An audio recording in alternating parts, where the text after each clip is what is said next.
Just want to do a little video on the heatsink that I used to have, which is right in front of you.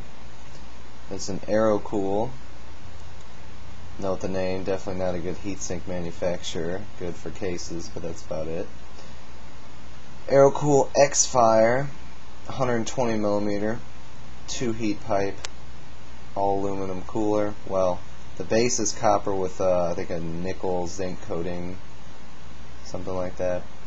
Basically, as you can see, compared to stock, it looks pretty good, but compared to something like the Big Typhoon or the Tunic Tower or the Ultra 120, it's definitely lacking. If you look here, not much fin area. Fins are not too thick, and as you can see, it's just the quality. I mean, it's a little bit off there. As you can see, the quality is not really that good.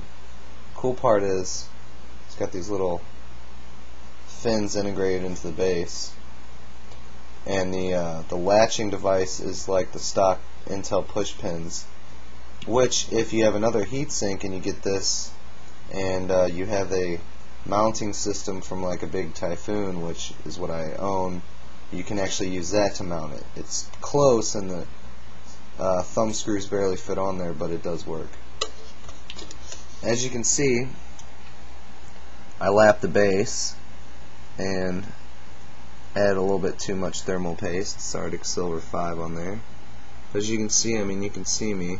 I'm using my webcam because I'm a sad person and I don't have the money to buy a mini DV or SLR camera, so that's what I'm using. But as you can see, the base is shiny.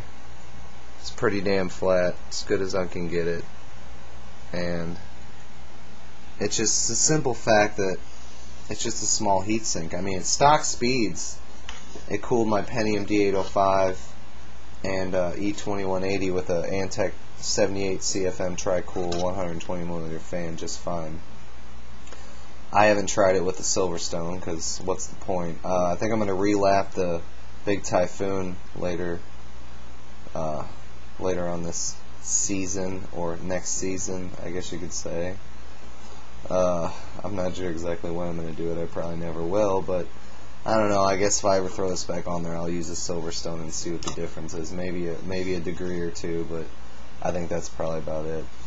But other than that, if you guys watch this video, thanks. If not, sorry that I bored you that much that you had to turn it off. Anyway, oh yeah, another thing I don't like about this, when you mount a fan on here, let me see if I can see that gap there. Yeah, I had to tape that because the gap, it just all the air blows out, and then you got all the air that blows right through the middle here. But if you tape that off, then I mean, I guess it might work. I never tried it, but I also put a fan down here on the bottom. That helped a little bit, maybe a degree difference. But alright, well that's it. More later, YouTube.